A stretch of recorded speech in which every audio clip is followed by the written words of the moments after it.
unfaithful pastors, the worst chastisement. The silence and infidelity of modern clergy in the face of rampant error is not an accident, it is a chastisement. The most evident mark of God's anger and the most terrible castigation is when he permits his people to fall into the hands of clerics who are priests more in name than in deed, warned St. John Eudes. Bad priests and bishops, ravening wolves and callers are the worst punishment God can send. Is this not our situation today? Outside a few isolated voices, nearly all priests and bishops either preach error or maintain a deadly silence. They drag Christian souls into hell in their train through neglect or silence. From seminaries to chanceries, too many churchmen have become hirelings, unwilling to defend truth or condemn the prevailing iniquity. Under the guise of obedience and pastoral charity, they have let modern sins, from abortion to sodomy to idolatry, spread almost unchecked. This dereliction of duty, pastors who no longer fight, is itself the prophesied punishment. We lament with the prophet. The shepherds have become clouds without rain, and the sheep scatter. The post-conciliar betrayals. Tragically, even those who should have been the bulwark against this apostasy betrayed the fight. The Society of St. Pius X, founded by Archbishop Marcel Lefebvre to resist modernism, faltered in 2012. Its leadership sought a practical accord with conciliar Rome, the very Rome that lost the faith. This attempted deal, which is rightly called a betrayal by many priests and faithful, proved Our Lady's point. The eclipse darkened even parts of tradition. Archbishop Lefebvre had prophetically warned that if traditionalists enter a false agreement with Rome, they must remain silent and will end up admitting the errors of Vatican II. It's a dangerous situation. Such concessions by Rome are meant only to get traditionalists to break and submit to Rome. His words came true. 2012, the SSPX superiors, by seeking approval from unconverted Rome, abandoned the fight in principle.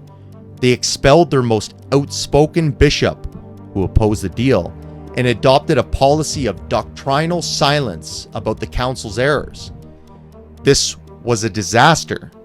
The largest traditional priestly society effectively dimmed its light, choosing legality over truth. Many who once resisted now prefer a comfortable coexistence with the conciliar establishment. The now neo-SSPX and other indult communities operate under Rome's control, muzzled from denouncing the apostasy. They have, in Lefebvre's words, shaking hands with the church's destroyers, doing the devil's work. By legitimizing the conciliar church's false reforms in exchange for Latin Mass privileges, they agreed to stay quiet about the modernist crisis, a treacherous trade of truth for convenience. Failures of the resistance.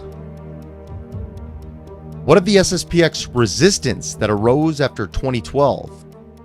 Alas, it too has floundered. Its leading figure, Bishop Richard Williamson, once a zealous champion of tradition, began promoting puzzling compromises.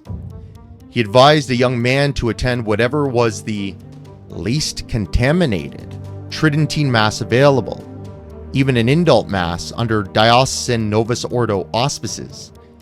Even more shockingly, Bishop Williamson stated that even the new Mass, which is the Protestantized Vatican II liturgy, could nourish your faith if it helps you.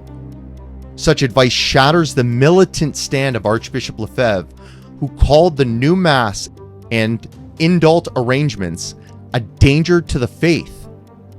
By telling souls to go to compromised Masses, the Resistance's foremost bishop undermined the very resistance. In recent years, resistance bishops consecrated by him have proven ineffectual and divided. They issue lofty statements but establish no unified front. In 2017, all 4 so-called resistance bishops even referred to unconverted schismatic Russia as Holy Russia, adopting the language of Russian orthodoxy in a naive cheerleading of Putin's regime. Such an ecumenical tone, which ignores that Russia remains largely atheist and Orthodox heretical, shows these bishops groping in the same darkness, failing to clearly oppose error. They have produced no vigorous counteroffensive against modernist Rome, rather than confronting modernist bishops in Rome head-on. In some, the self-styled resistance has fragmented and lost its fire, leaving the faithful sheep mostly shepherdless. How grave is this chastisement that even those meant to be fighters become blind leaders of the blind? Truly, irregularities in the lives of priests constitute a scourge in consequence of sin. We are living in that scourge now. It's also right to distinguish between the fake resistance that Bishop Williamson established and the true resistance, which continues today, the work of Archbishop Lefebvre in the pre-2012 SSPX, under priests like Father Hugo, Father Ruiz, and Father Raphael.